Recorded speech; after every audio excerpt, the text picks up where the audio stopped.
শ্বশুরবাড়ির মানুষজন মনে করে তাবিজ করে জামাইকে বশ করে রেখেছি, হাতের মুঠোয় করে রেখেছি। কিন্তু তারা এইটা বোঝে না, আসলেই যদি তাবিজ করে কাউকে হাতের মুঠোয় রাখা যেত, প্রথমেই তাদেরকে করতাম।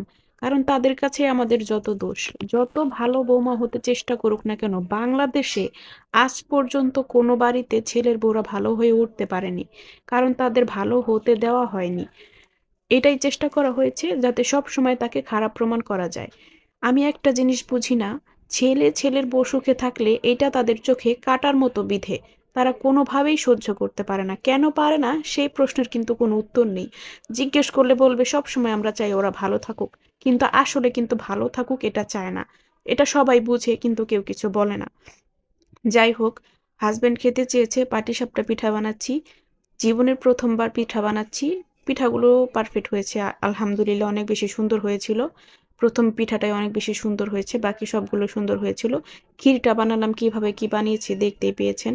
সবগুলো পরিমাণ মতো দিয়েছি। ১ম বার পিঠা বানিয়েছিলাম। অনেক বেশি ভালো লাগতেছিল। আর হাসব্যান্ড খেতে চেয়েছে, এটা তো বানিয়ে দিতেই হবে। এত বেশি যত্ন করলে, কেয়ার করলে, ভালো ভালো রান্না করে খাওয়ালে হাসব্যান্ড তো এমনিই বসে থাকবে। এখানে তাবিজ করার কি আছে?